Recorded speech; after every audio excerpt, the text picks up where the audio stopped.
Hi guys, Chris here, how you doing? So you can see I'm back in Spain now and I'm over most of my jet lag. I've got some new tech to review. First up is the JD Tab, this one here. Got it from Banggood. I'm going to unbox this here. Now it's a joint venture tablet between various different Chinese companies. So we've got Foxconn that handles the assembly of this, JD.com, which is a huge Chinese retailer that is backing this. Then we've got Harden Come On speakers, so audio on this should be very good. Lieco and Meizu that handle the operating system. So it's running Android 6, but it's got the Flyme skin on there. And other features include 4 GB of RAM, 64 GB of internal storage. It has a 7.9-inch 2048 by 1536 Retina screen on there, also known as the Retina screen. So let's get this one unboxed. Got my unboxing knife here and have a look at it in greater detail. All right, let's get into this. So plain looking box, apart from saying Harman Kardon along the bottom there, this means it should have some premium sounding speakers and good audio out of the 3.5mm headphone jack. I'll of course test that out. JD Tab there and JD.com markings. On the back, there's just something about the specs there. So Type-C port, quad core with a maximum turbo of 2.0 gigahertz, 7.9 inches as mentioned, Flyme OS. Let's get it open.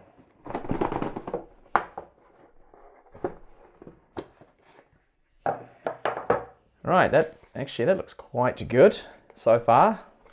Premium. I'll put the tablet aside there for a second. It's actually got a cellophane wrap around there, which is good.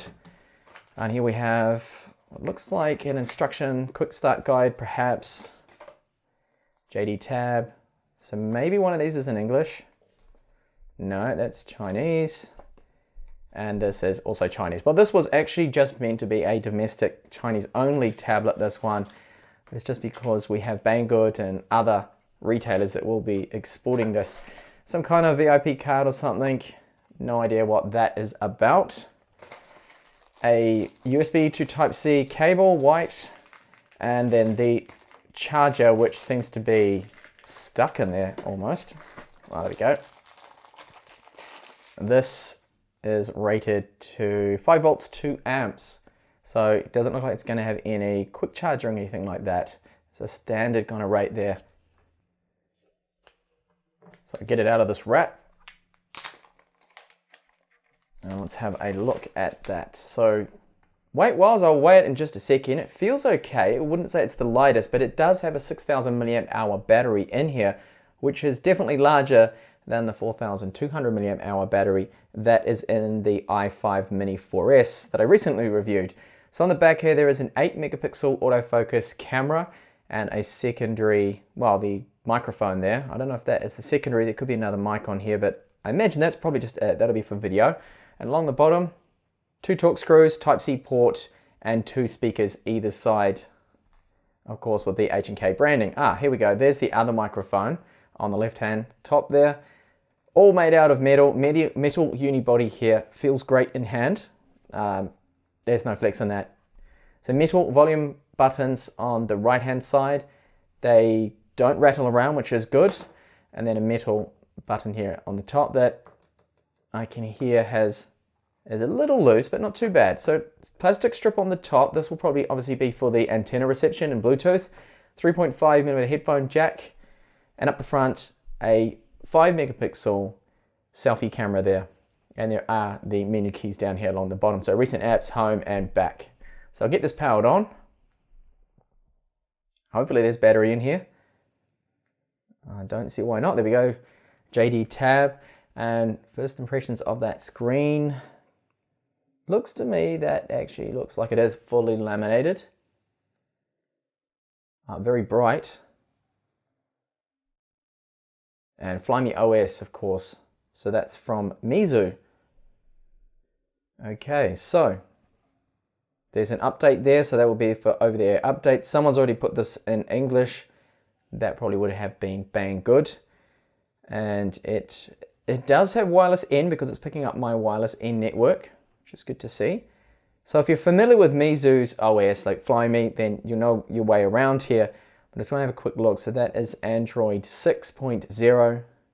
And see under storage, So I managed to find the storage settings here. We've got 53 gigabytes free, and there is no micro SD card support, so you cannot expand on that. So it's not even on the maximum brightness here, which looks pretty good, while it's on the auto brightness setting. So this must be our ambient light sensor. Now that's something other models don't normally have. So I'm just going to crank that brightness up a little. Oh, I need to disable that auto brightness. So really quite bright there. That looks good. That should be close to, I think it's 300 lux that the Retina screen has. So this is the Flyme skin.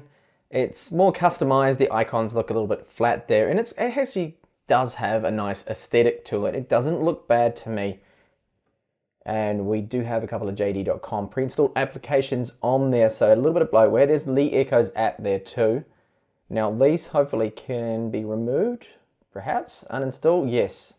So it takes some of the spam we can at least get rid of. Now you'll notice that there's no Play Store on this. Now I expected that, so I'm going to have to use a Google Play installer or sideload it to get that on there. Now it could actually be under the App Store. I'm going to have to connect to the internet just to find out if it will let me download Play through their App Store. And there's also the Account Center, eBooks, Game Center as well. Some applications on there, a little bit bloaty, but really not too much bloat on there. Camera application, just launch that and have a look. So that's a Red camera, of course. And there is my Mi Notebook 12. Just take a couple of snaps. The shutter rate seems pretty good. Quality. Yeah, I mean, that looks okay. Normally in these tablets, you don't get very good quality out of the cameras, unfortunately. Look at the front webcam, you can see it actually looks alright, the quality, not too bad, but I do have good lighting on in here at the moment, so that's definitely helping. But it's 5 megapixels, and so far the quality seems to be alright. So the menu buttons, sorry, here are backlit. Well, at least the home one is in the middle. You can see that's just working a little bit there. So you can see it's quite a nice looking panel. Your typical Retina panel, it always, to me, looks pretty good because you've got a high resolution.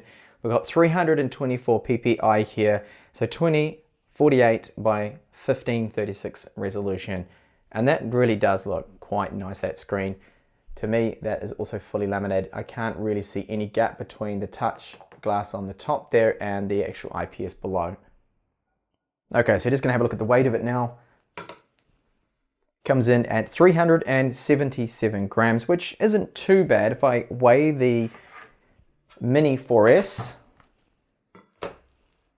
that one's 335, but you have to remember that it has a smaller battery in it. So now it's time to have a listen to those hopefully premium sounding speakers.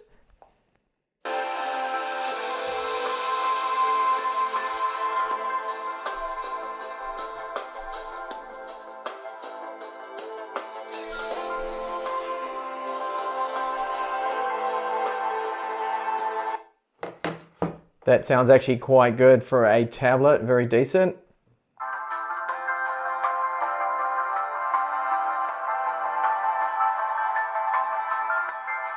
And this is the $99 i5 Mini 4S, which doesn't sound as good. Go back to these ones.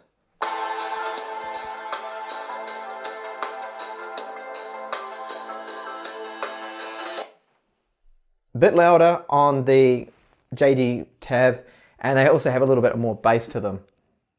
So I just wanted to point out that on the left here, this is the i5 Mini 4S, which is around 99 to 120 US. This one here is a little bit pricey because it's over 230 US. Now what do you get on both of these? Both of them have fully laminated displays, premium builds on them, but I must say that yes, okay, the JD tab is a step up in build quality, this one, because it just feels a little bit better.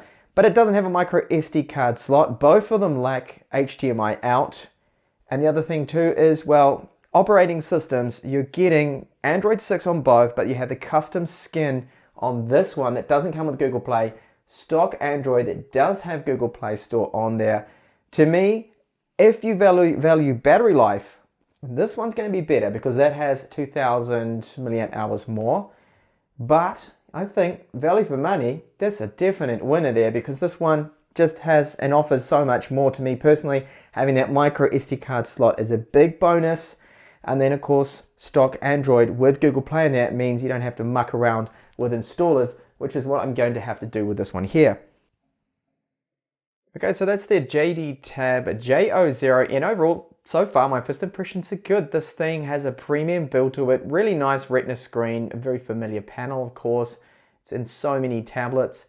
So there's just a couple of downsides to this. Firstly, the price of it. It's pricier than your average 7.9-inch tablet. And really, is it offering enough to compensate for that price difference? Personally, I don't really think it is, but I'll see in the final review. So you've got that Flyme OS on there. It doesn't have Google Play. You're going to have to mess about and get that installed. The other thing is too, no micro SD card slot. Is a shame there.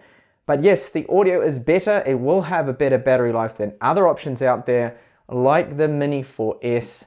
So overall, it's stacking up to be a good tablet here. Hopefully I will catch you back with my final review on this, which will be up and coming. Thank you so much for watching, and I hope to catch you back in the channel soon.